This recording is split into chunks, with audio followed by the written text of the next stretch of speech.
Invincible has an invincible problem. Now don't get me wrong, I don't mean the character or the show. I like them both, mostly. I mean, we just found out that OmniKid wants to fuck a lobster. And I love that for him. My issue is everyone is, well... This show has fake out killed so many characters so many times that it has become not just frustrating, but it has completely removed any sense of stakes, dramatic tension, and worst of all, any interest and investment in the action and fight scenes. Why should I care or invest when nothing matters and the power levels and survivability levels are just whatever the show needs? And they will fluctuate wildly from moment to moment with no rhyme or reason. The show is so lazy and cheap with fake killing a character in a way that makes you have the emotional, visceral reaction of shock and horror, full-on red wedding stuff, but then it will immediately after be like, nah, actually, don't worry, they're fine. We bloody got you, mate. Once is okay. Twice is pushing it. Thrice is really pushing it. But 10 plus times with literally every character... man. It's like the show saw Glenn's Walking Dead dumpster fake out and went, that's the best thing I've ever seen. Let's do that literally every episode. If I had a penny for every time Robert Kirkman fake out killed Steven Yeun in one of his TV shows, I'd only have 2 pennies, which isn't a lot, but it is very strange that it happened twice. It's so cheap, lazy, and disingenuous. It's weak storytelling, and worst of all, I find it emotionally manipulative. You want to have your cake and eat it too, but you can't. You can't rip someone's intestines out for 2 minutes like you're preparing spaghetti bolognese dinner for a family of 4 and trick the audience into thinking that's actually happening and matters and is of consequence, and of course therefore be horrified and shocked. And so you elicit all of these deeply troubling and powerful emotions, but they are all false, fake, and hollow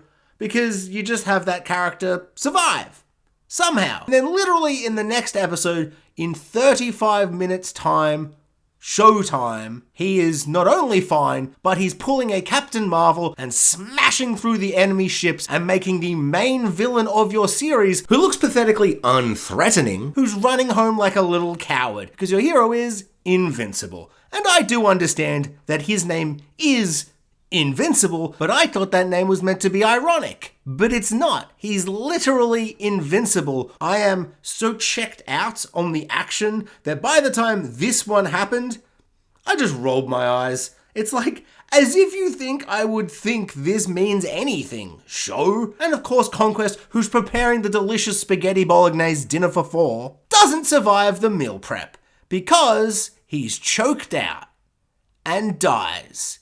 Which feels like a slightly less extremely violent and gory demise that he got last time. But last time he survived because the plot demanded that he survived. And now the plot is like, I guess he can die now. Why? No reason. It's just like they just wanted him to die now. And there's no difference between what happened last time to this time. The Viltrumites, like most characters, are completely invincible. Until suddenly they go, no, actually, he's dead this time. He's actually dead. Nonsense. And worst of all, it means that when you finally do have the courage to actually kill someone, I feel nothing. It's the boy who cried wolf. If Rex can survive a point-blank shot in the head, why should I think him exploding would kill him? It makes no sense. And sure, the joke's on me. His name is literally Rexplode, so I get it. It makes sense. It's fitting or whatever that he would explode and that would be his actual death. But I genuinely didn't think he had died because he survived a gunshot to the head and I was like, oh damn, he's dead. Only to find out like minutes later, he's totally fine actually. When they had his funeral, I was like, wait, what? What do you mean he's actually dead? Why? Why can't the advanced tech and magic and superhero powers that literally resurrects anyone at any time all the time, and now it just can't? Why? Because the story, something, whatever, don't think about it. Sure, I suppose that's good enough. Definitely not contrived, inconsistent nonsense. They could have just as easily said, had they not wanted Rexplode to explode, that yes, he did explode, but half his brain got found, and now he's a big old Donald. Or he's a robot, or he's a ghost, or he's some kind of hybrid of all three. But they just chose not to this time. And so, I felt nothing. Because I had already given you my horrified screams when you faked out his death with 2 other leads. Now just remind me, out of those 3 main characters in that sequence who died, how many of them actually died? I don't know what you're thinking. In superhero comics, no one but Uncle Ben stays dead. That's just part of the genre. And maybe this problem wouldn't annoy me if this show hadn't pitched itself as the counter to that prominent issue in the genre. The show pitched itself as a show with stakes, with dramatic tension. It pitched itself in season 1, which I do still absolutely love, as a Game of Thrones style superhero universe that took risks, that was gory and brutal, and its premise was that the main hero's dad is Superman, but evil, and it opens with him killing the Justice League. That's the show I was promised. Yet considering that's the inciting incident of the series, it has been surprisingly non-Game of Thrones in terms of killing main characters. But worse than that, it emotionally manipulates you to thinking characters are dead, only to pull the rug out from under you and going, haha, they weren't dead. We got you, don't you feel silly? And I just feel like now we've gotten almost to the end of season 4 and I'm like, hot damn, am I sick of this trope. It's just happened 1 to 7 too many times. Another thing about it that absolutely infuriates me is that because it has happened way too many times, it ruins the times that I do think it works to have someone be resurrected in a universe like this. I do love the general idea that this world has such advanced technology and magic and power levels that anything is possible, which is exciting and leads to unique and fascinating and horrifying plots and character arcs like Donald. Pushing the idea of death to its furthest, most fantastical and futuristic limits is super interesting and exciting. I also thought the Multi-Girl reveal was great. I was so annoyed that Multi-Girl didn't have a backup named Zero. Cause like, what is she, an idiot? That is obviously the first thing you would do if you had these powers. Reveal? Oh, she did. Cool. That's clever. That's fun. But there has to be a line. You can't do it for everything and everyone. Otherwise, suddenly, it's just all meaningless. And unfortunately, I feel Invincible has crossed the line, because I haven't cared about an action scene for this entire season. I just don't trust Invincible to not pull an Invincible and reveal that when you thought someone was dead, no, in fact, they are invincible. I have lost all emotional investment in this season. It just feels all random, pointless, and meaningless, obviously excluding the Hell episode, which was peak and clearly the best episode of the show. And if something does happen of consequence, I just honestly do not trust it. It's cried wolf so many times, it's just honestly pathetic, lazy, and cheap. They even spent ages treating Angstrom as if it was Mark's first kill. And in hindsight, it's just like, bro, calm down. Get over it.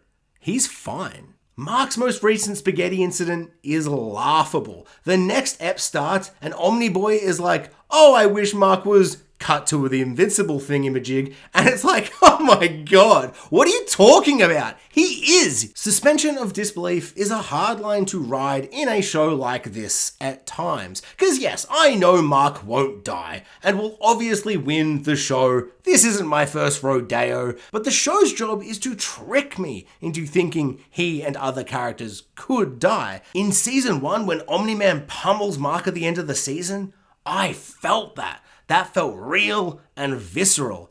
and now it's spaghetti intestines for a family of 4. It's ridiculous, and now I feel nothing. And sure, he took 2 whole months to heal, but it was half an episode, so it emotionally holds 0 weight. It's a weightless, fake, hollow, empty show that's all gore, no follow through.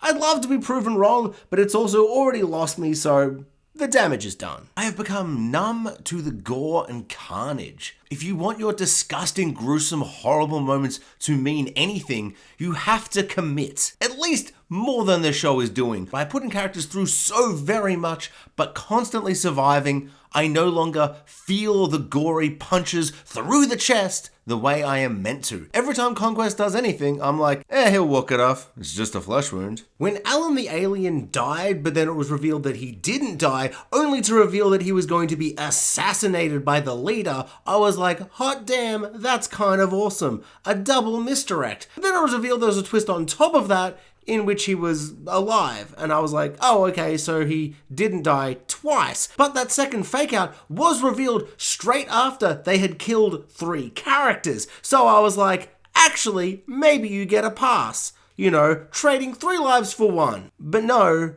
all 4 of them survived. You just can't be gory and shocking for the sake of being gory and shocking. If you want to have a story like this, you have to commit at killing characters. You can't keep faking out killing characters and putting him in absurd situations, because then these situations no longer feel dangerous or scary. It just is like another day at the office, which is fine, but this show was never really that. It's not a 24 episode supernatural style show in which you accept that the characters are going to be in absurdly high levels of danger, but never actually in danger. In a show like this where you pretend that they're in danger, they have to actually be in danger. Stranger Things Season 5 did the same mistake, and it pissed me off there as much as it pisses me off now. The only way back for me is if the Viltrums all die at the end of this season, because that would genuinely surprise and excite me. Because that's my second biggest issue with the show. They suck. All the Viltrumites, just like every other main character in this series, are completely invincible until they just aren't. For no reason. They are all interchangeable, completely uninteresting, cliche, and also incredibly boring. Thrag is a very lame villain so far. All we've seen of him is running away like a coward. Embarrassing. Also, Lee Pace is very weak sauce voice-wise. So yeah, I hope they all die, and maybe I will begin to think that not everybody is. Thanks for watching, guys. Like, subscribe, hit the notification bell, all the YouTubey things, and most importantly, I would love to know, what do you think about Invincible? Let me know. What's your favorite character that died but actually didn't die? My answer, all of them.